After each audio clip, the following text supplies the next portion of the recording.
Salut YouTube, aujourd'hui je vais te parler d'un des sujets qui est peut-être un des sujets les plus importants pour moi, c'est la communication. Depuis la nuit des temps, les êtres humains on essaye de communiquer, et il n'y a pas 50 moyens pour communiquer, il y a la voix, et donc les oreilles, et puis il y a les yeux, et donc les gestes. Et je vais t'expliquer pourquoi, selon moi, WhatsApp est une des meilleures applications pour communiquer aujourd'hui dans notre monde informatique. La première raison, c'est parce que la voix est au centre de l'application à bien des égards. Et on va voir ensemble qu'est-ce que ça implique du coup au niveau de notre fonctionnement interne. Ensuite, parce qu'elle a de très nombreuses fonctions que je te détaillerai dans d'autres vidéos, parce que là j'ai pas le temps.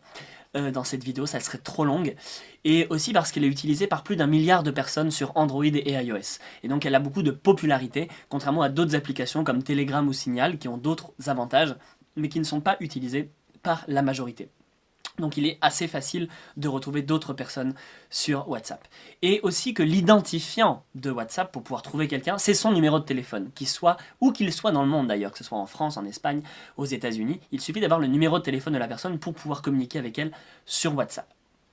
Alors, déjà, premier point, c'est que je n'ai pas trouvé de limite de temps d'enregistrement sur WhatsApp, contrairement par exemple à Messenger, où d'abord on est obligé de rester appuyé, dès que tu lâches le truc s'envoie, tu peux pas revenir en arrière, c'est compliqué, c'est chiant, tu peux même pas jeter ton message, enfin bref, c'est compliqué. Et donc là, tu peux enregistrer déjà plus d'une minute avec une qualité audio qui est digne de ce nom, c'est-à-dire qui est potable, on entend bien. Ensuite, le verrouillage de l'enregistrement, il est simple. Tu restes appuyé avec ton doigt et hop, tu montes vers le haut et du coup, tu peux continuer à enregistrer sans être appuyé avec ton doigt comme ça et tu peux le faire pour une durée qui est quasiment illimitée. En tout cas, moi je l'ai pas trouvé, j'ai fait plus de 30 minutes d'enregistrement et ça marche nickel. Alors maintenant, je vais te parler de ce qui me met en joie et pourquoi est-ce que je te dis que WhatsApp est l'application ultime.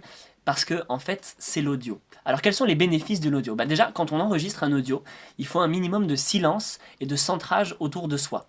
Donc, c'est-à-dire qu'il faut se mettre dans une qualité d'un environnement qui soit propice à ça. Tu peux ne pas le faire, mais ça invite à le faire naturellement. Idem, quand tu écoutes un message audio, soit tu mets tes écouteurs ou ton casque, soit tu te mets dans un endroit où tu n'as pas forcément envie que l'autre écoute, ou tu mets le combiné à ton oreille pour avoir de l'intimité. Ensuite, enregistrer un message audio, c'est souvent beaucoup plus rapide que d'écrire un message, et en plus, ça te permet de garder les mains libres. C'est-à-dire qu'une fois que tu as verrouillé ton truc, tu peux te balader avec et parler, et être vraiment présent à ce que tu vis. Ensuite, tu n'as pas besoin de regarder ton écran pour enregistrer un audio. Donc du coup, tu peux être présent de la même manière. Par exemple, si tu es, si t'es dans la nature, tu peux enregistrer un audio, tu n'es pas obligé d'avoir le nez sur ton écran.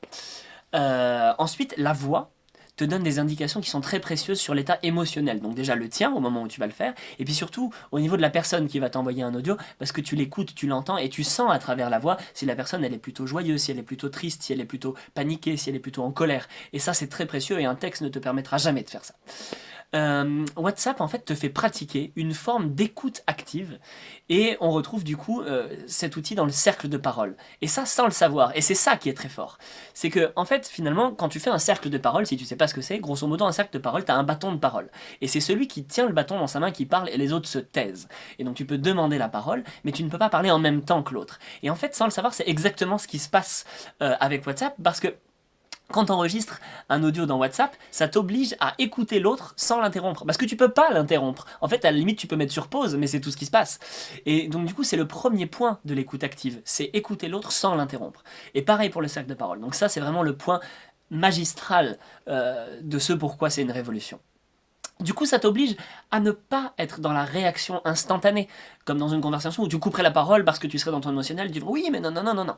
Et donc, du coup, de prendre le temps avant de répondre, prendre le temps d'intégrer, et peut-être de prendre du recul aussi sur ce que l'autre me dit.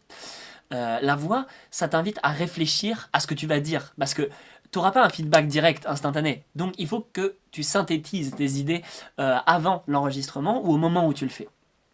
Ensuite, la voix, c'est quelque chose qui ment pas. La voix, ça t'oblige à te connecter à ton émotion plutôt qu'à ton mental. Le mental qui réfléchit quand il écrit des mots. Tu vois, ah oui, je vais écrire ce mot-là, ce mot-là. Et donc, du coup, être plus authentique et moins cérébral, moins dans la tête, plus dans le cœur, plus dans l'émotionnel, plus dans le présent, en fait. Ce qui est génial aussi, c'est qu'on peut réécouter un message audio pour être sûr que je l'ai bien entendu, tu vois. Par exemple, l'enregistrement, ça me permet de me réécouter moi-même, avant d'enregistrer le message, si je veux par exemple, voir un peu qu'est-ce que j'ai dit à l'autre et voir est-ce que c'est juste pour moi d'enregistrer ça. Et puis aussi, ça permet de réécouter l'autre pour être sûr que j'ai bien compris ou bien intégré l'information qu'il m'a donnée. Du coup, je peux utiliser ce qu'on appelle de la reformulation, c'est-à-dire de répéter et de confirmer ce que l'autre a dit pour être sûr qu'on est bien d'accord, lui et moi. Donc du coup, ça me permet de mettre mon interlocuteur en confiance, et ça c'est essentiel, parce que si mon interlocuteur se sent compris et entendu, il se sent validé dans ce qu'il est, et donc du coup ça va créer un lien entre lui et moi qui va être solide, beaucoup plus qu'avec du texte où on va devoir faire des paraboles, des machins, des trucs, ça va être chiant. Là, avec la voix, on peut vraiment créer ce lien-là, ce lien puissant. Du coup, à travers cette application, il y a une véritable révolution pour moi qui est donc d'une part technologique dans la communication et qui est en train de se jouer en fait à travers ça. Et donc si nous, les humains, on prend conscience qu'on peut changer radicalement la qualité de nos interactions à travers le fait d'utiliser une application comme celle-là, et j'ai lu sur Internet, sur Wikipédia, que la majorité des familles, il y a plus de 52% des personnes en France qui utilisent cette application, notamment pour créer du lien dans la famille. Ils ont la sensation que ça crée du lien dans la famille parce que, bien sûr, on se partage des audios et parce que l'audio c'est l'affect, voir des vidéos parce qu'on peut se voir ou s'envoyer des vidéos. Et donc tout ça, ça crée du lien humain, ça crée du lien émotionnel. Et c'est pour cette raison que si on prend conscience de la qualité qu'on va mettre dans nos interactions quand on va enregistrer un audio et dans l'écoute qu'on va avoir, alors c'est une véritable révolution humaine qui est en train de se jouer à travers simplement une application qu'on utilise au quotidien pour communiquer et qui pour moi dépasse même l'appel audio parce que justement il y a cette qualité de silence qui est rendue obligatoire dans le fait qu'on ne soit pas dans l'interaction instantanée. Et donc aussi de pouvoir prendre le temps de voir ce que ça me fait d'écouter l'autre ou de m'écouter moi-même et de pouvoir ensuite lui répondre. Donc voilà, j'espère que cette vidéo t'a plu et qu'elle t'a aidé à prendre conscience de l'impact et de l'intérêt d'utiliser WhatsApp dans ton quotidien. Alors il n'y a pas que WhatsApp, hein. WhatsApp ça a été racheté par Facebook en 2014 pour 19 milliards de dollars, pour te donner une idée de la valeur qu'a cette application. Alors voilà, elle est critiquée à bien des égards aussi pour ce qui se passe au niveau de la collecte des données. Il y a des applications comme Signal ou Telegram qui existent et qui se disent être plus libres. Moi, je ne veux pas prendre parti d'une application. Il se trouve que WhatsApp, c'est l'application la plus complète que j'ai rencontrée, parce que j'ai essayé par ailleurs Telegram et Signal, qui ont dû évoluer depuis, mais je n'ai pas trouvé toutes les fonctions que je retrouvais dans WhatsApp, l'interface, la convivialité, et surtout, il n'y avait personne sur Telegram, WhatsApp, j'avais peut-être un ou deux amis, tu vois, alors que WhatsApp, tout le monde l'a.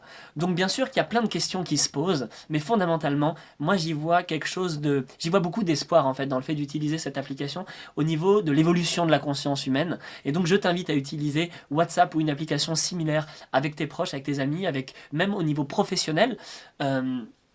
Voilà.